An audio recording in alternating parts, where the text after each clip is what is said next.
Hello there, and welcome to Thingamajigs, the exciting history of mundane things. I am Ben. And I am Danielle. Hey kids, do you like doing drugs? Have I got a drug for you? What's that?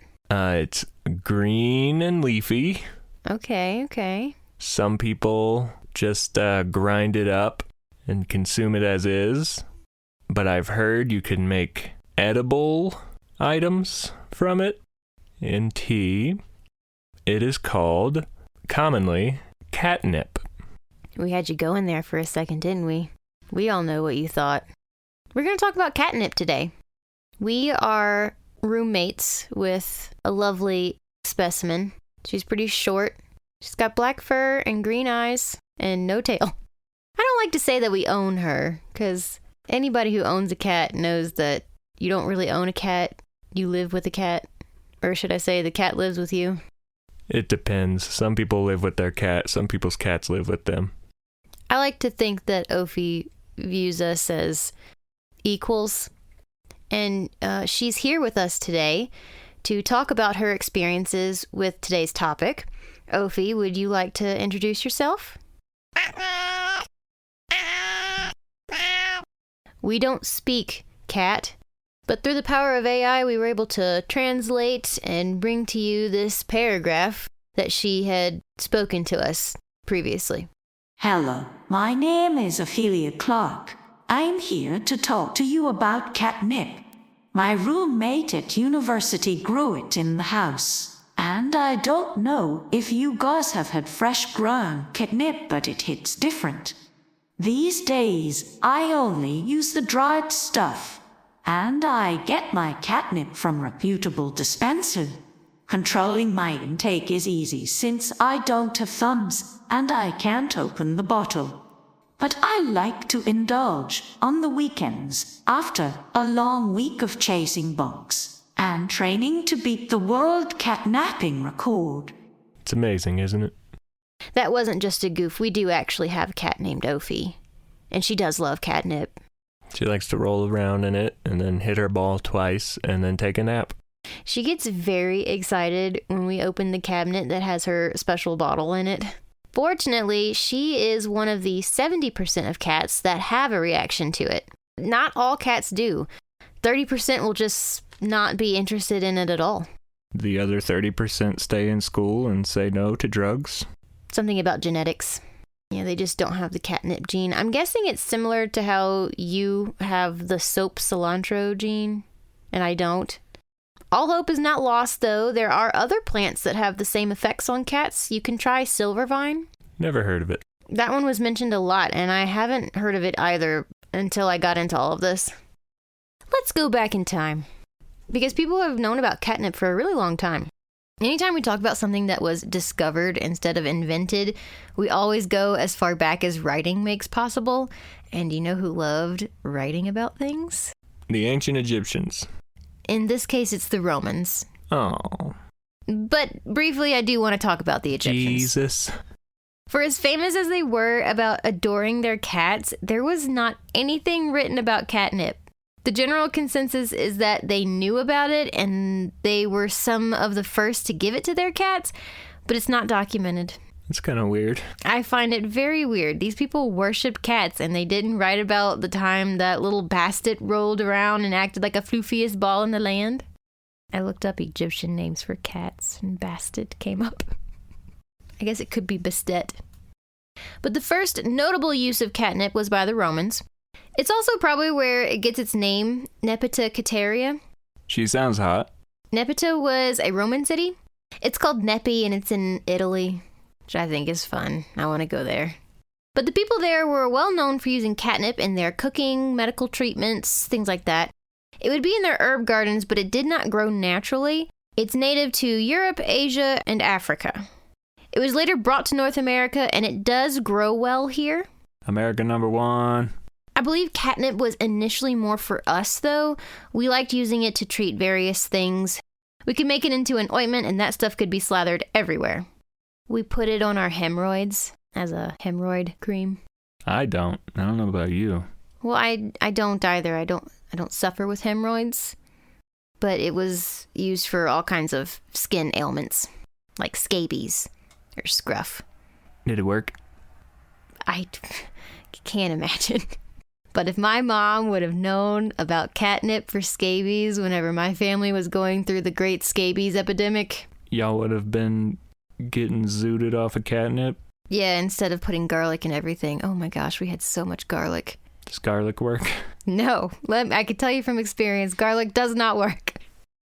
The Middle Ages was a great time for catnip medicine. They would brew it into a tea form, and that was supposed to be good for generic fever and cold symptoms. Did it work? When are you going to stop asking me if these home remedies worked? It was used for flatulence as well. More specifically, they would give it to babies to help with colic, which is a complicated term that can mean anything from my baby has gas or an upset stomach to my baby hasn't stopped crying for 3 days and I'm going to lose my mind. Is that what that means? Yeah, there's a lot of blanket term around colic for my baby is upset. I mean, they can't tell you why they're upset, so they're colicking. We still use that as a modern term? I don't know if doctors use it, but I know the general population definitely does. But catnip was supposed to help with gas and stomach cramps. It was thought to help with menstrual cramps as well. I don't know. You know how these things go. You'll find 100 articles about how it works and 100 about how it's a scam. What you gonna do? Go to the doctor. That's what you're gonna do. There was another thing it was supposed to help with, reducing anxiety and a soothing feeling. But what's funny about that is in the same sentence, it will say that if you chew the roots, it's supposed to make you fierce and quarrelsome. Can't be anxious if you're... mad? Yeah, I've kind of found that to be true. It's easier to be angry than it is to be sad. And that's why people have so many issues. I tend to be cynical about home remedies, but I would still be interested in getting some food-grade catnip and making a tea with it. Mostly because I love tea, but also I'd be interested to see if I feel anything. Warm water with flavoring in it is soothing, whether it's medicated or not. You can't lose. You can't lose with tea. So there are a couple of stories that are probably not true, but, maybe they are, that involve catnip. So there was this hangman who had trouble with his profession, as you can imagine. I'm not sure if it was a lack of courage or if he felt guilty or if he just thought his job was grody. But he medicated himself with catnip in order to perform his job. This was documented somewhere? We're going to use the loose term for documented. Sure. So it's as true as the discovery of coffee. I did preface with, it could be true or not. You know how stories and legends go. The coffee story was pretty wild. This one, I feel like, probably at least could have happened. If you don't know what we're talking about, you should go back and listen to the coffee episode. There were also boxers or fighters of some kind taking catnip to make themselves more aggressive. This one I find a little less plausible, but I do love the image of these big boxing fighter guys sitting down with a cute little cup of catnip tea. There are fighters who will do anything to try and get an edge. I could see them trying it and then maybe having a placebo effect enough to stand by it. Placebo effects are very strong. Also, you're looking for an emotional response. I feel like that's the perfect opportunity for a placebo effect. That's true. Which I guess of the substances that can be taken to get that emotional outcome, catnip is probably the most benign.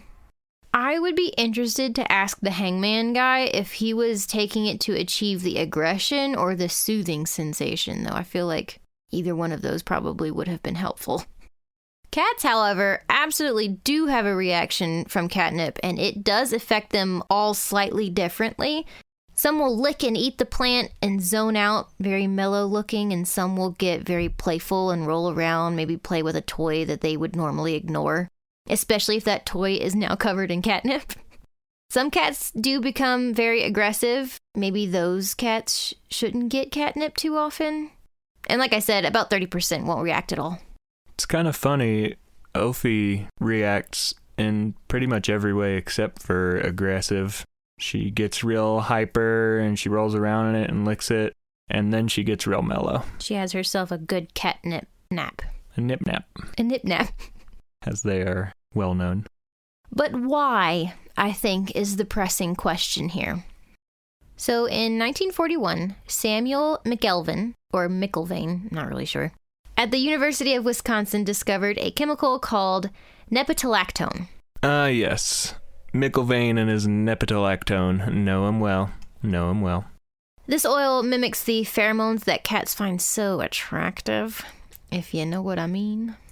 Some of the behaviors that cats exhibit when exposed to catnip are similar to how they act when they are in heat. Or as one doctor called it, queens in season. Who said who? Who called it that? Her name was Dr. Ramona Turner. So the nepetalactone enters the nasal tissue where it binds to protein receptors that stimulate sensory neurons. These cells provoke responses all over the brain.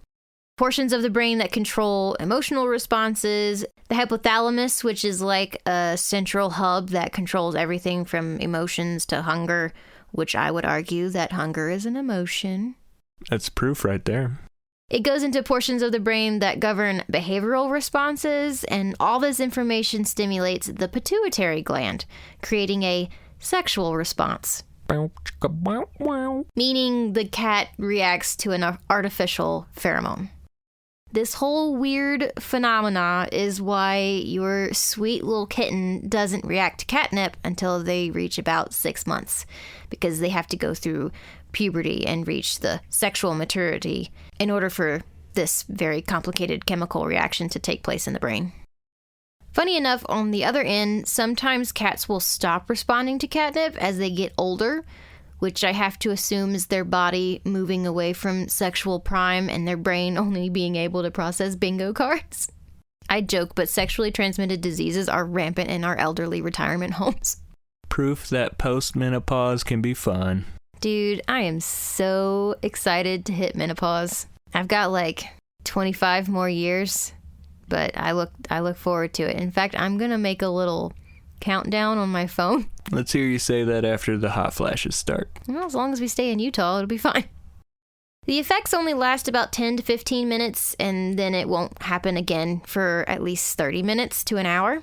If your cat has stopped responding to it altogether and they are not elderly, then you probably need to give them a tolerance break, getting it out of the house for a few months and then try reintroducing it.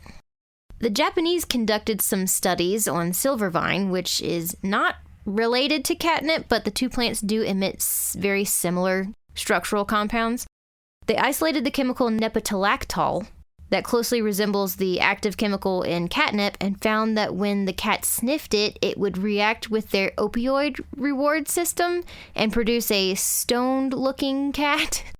They wanted to observe the effects on both domestic and wild cats, so they laced paper with the chemical and introduced it to larger breeds like lions and leopards and tigers and, the big boys. And they did, so it doesn't matter the size or breed of the cat. Fascinating. But why is it only cats? Probably because it's pheromone based and they have their own set of pheromones. Catnip is a pretty hardy plant. You can grow it relatively easily. It has kind of fun, fuzzy leaves and purplish flowers. Fresh catnip is the strongest because those oils in the plant are still fresh. But if you're going to go for the dried stuff, just make sure the container you're buying has a lot of leaves and flower heads over the stems and sticks. The blends that are mostly stems and sticks are not going to be as strong, and it's probably a cheap brand. There's another fun thing about catnip and silvervine. They both do an excellent job of repelling insects, specifically mosquitoes and other biting insects. This is thought to be the main reason why these plants evolved to produce nepetalactone as a defense against especially bad sap-sucking aphids. I guess it was a happy accident that it also made the cats feel amazing. People in the South really need to grow more catnip. The Japanese scientists that we had talked about conducted some experiments with the chemicals. They released a bunch of mosquitoes and observed how many would land on the noses exposed to silvervine versus the ones that didn't. And the cats that had contact with the plant had less contact with insects. And the same goes for catnip for the same chemical reason. There was one section of information that I read where botanists were going nuts over the discovery that catnip evolved twice to make nepetalactone. Apparently, at some point in history, it stopped producing it and then evolved back into producing it. I don't know enough about plants to know why this is so exciting, but I figured I'd add it in case you're invited to a trivia night with extremely specific questions. That does not usually happen. The evolving out of the protective feature is pretty weird as it is, but then evolving back to the same protective feature, that's super weird. Maybe those sap-sucking aphids had a really bad couple of years, and they were like, we don't need to do this anymore, and then they came back. I don't know. This leads us to some very interesting things you can do with catnip to bring you and your fluffy friend closer. So you can bathe with catnip-infused bar soap. The one I found had bits of catnip in it for the cat and bits of lavender in it for you. So you could both feel relaxed. I don't like that. Why not? That's like when you have the girlfriend who you know is only your girlfriend because you give her drugs sometimes. It's like, yeah, my cat loves me. Look how much my cat likes to cuddle with me. Like, no, dude, you bathed in drugs. Get out of here. That's like the whole relationship that we have with cats, though. They're really only around because of the things that we offer them. Nah, my cat doesn't just cuddle with me because it's really cold outside and I'm warm. She loves me. So the fact that she's more cuddly in the winter has nothing to do with it being cold and her needing to zap your body heat. No, it's because it's almost Christmas time and Christmas makes everyone more cozy. There's also a Pinot Meow. It's a fine feline snack wine. Is it for the cat or the human? It's for the cat. It's made with catnip, beet juice, and sea salt. There is no alcohol, just so we're clear. That's good. Don't give your cats alcohol. Yeah, cats don't process alcohol very well or at all. This is a side note, but if a dog drinks a lot of antifreeze, we always kept a bottle of vodka in the clinic because that was the treatment for that.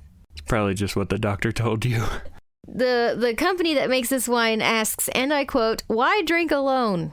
Which I will retort with, why do you think that people who own cats are alone? Just because I like this idea very much and would probably be more likely to have a glass of wine with my cat when my husband is out of town as a fun treat to us doesn't mean that you get to ask me why I drink alone. Just make your fun product and don't make us feel bad about ourselves. Thank you. I think they pretty much hit the nail on the head. They know their demographic. I really want to order some catnip tea and make it and see if Ophi wants to be my friend. Probably. I opened the container of catnip today, and she's still thinking about it. She won't leave me alone now. Also, I want to try catnip in general and see if it actually has any of the effects that they claim it does. I, for one, hope that it helps with farts. That would be... life-changing. That would be marriage-changing. Okay. That's going to be the thing that I buy every couple for their wedding gift is catnip tea to help with that first year of getting acquainted with each other's butts. So it appears that you can buy bags of catnip. I specifically said catnip for humans. I don't know if that matters.